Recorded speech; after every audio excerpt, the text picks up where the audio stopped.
मेरे बचपन में मेरी दादी एक कहानी सुनाया करती थी, एक ऐसे राक्षस की जो किसी भी चीज में छिप सकता है, कहीं भी प्रकट हो सकता है, लेकिन उसे मारना बिल्कुल नामुमकिन है। दादी दादी, उस राक्षस का नाम क्या है? ये राक्षस एक बहरूपिया है, आदमी देख के रूप बदलता है। मुन्नी के घर में कारपेट है और उसकी मम्मी अगर कारपेट साफ नहीं रखती तो वो कारपेट के अंदर छुप जाता है। ये धूल का दानव है, कहीं भी छिप सकता है, पर्दे के अंदर, घर के कोने में, हमारे कपड़ों में और सॉफ्ट टॉयज में भी। तो वो हमें क्या करता है दादी माँ? वो पहले हमें छींक दिलाता है। ये हंसने की बात नहीं है, 1-2 हफ्ते बाद धीरे धीरे एलर्जी के जरिए वो हमारे नाक में घर बना लेता है, फिर सांस लेने में तकलीफ होती है और अस्थमा जैसी बीमारी भी हो सकती है। तो क्या हम मर जाएंगे? अगर मुन्नी की माँ पहले से देखभाल करे, डॉक्टर के पास ले जाके उसे सही समय पे सही दवा करवाए तो नहीं। पर आप कहेंगे दादी माँ का ये राक्षस आम जिंदगी में हर जगह फैला है, तो हम क्या करें? अगर आपको धूल से एलर्जी हो तो कोई ऐसी जगह न जाएं जहां धूल ज्यादा हो। अपने घर को वैक्यूम क्लीन करें और साफ रखें। याद रखिए, ये धूल का दानव घर के छोटे छोटे कोनों में छिपता है।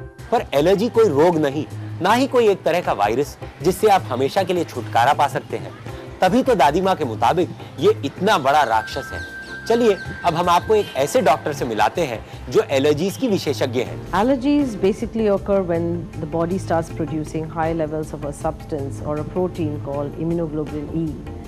When the body actually interacts with otherwise harmless substances like house dust mite, pollens from grass, trees and weeds, dander from pets like cats and dogs, and molds and fungi.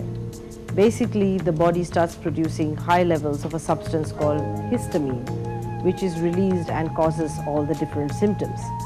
Allergies can manifest in the eyes, we call it allergic conjunctivitis. In the nose, we call it allergic rhinitis or an allergic cold.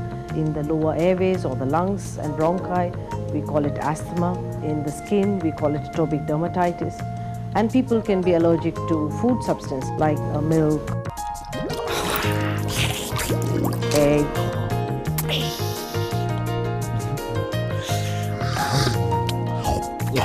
fish. People can also be allergic to certain substances like latex, which is present in rubber gloves. They can be allergic to tea dust if they are working in a tea estate. And there is environmental pollution, outdoor pollution due to diesel exhaust particles, those from the motor vehicles, those from industries, and indoor pollution like tobacco smoke or those from kerosene. In fact, the most recent evidence that allergic rhinitis is a risk factor for asthma has initiated the World Health Organization to consider allergic rhinitis a major disease area and has created evidence-based guidelines and is now in the process of disseminating these guidelines world over. The allergy tests are quite simple. You have skin tests, blood tests where a certain amount of blood is drawn from the patient's body. So these tests are simple and these tests are crucial to identify what you're allergic to. First generation antihistamine should not be taken. In fact, it is even said that when treating with a first generation antihistamine, is the treatment worse than the disease itself. Take drugs like second generation antihistamines, which are safe and do not have those side effects. To take topical steroids in the form of nasal sprays or anti-leukotrienes.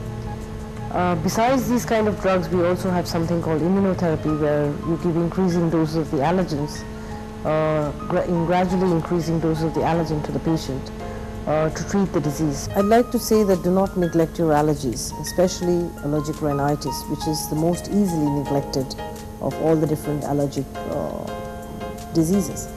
Do not neglect it because an allergic sneeze can lead to a wheeze.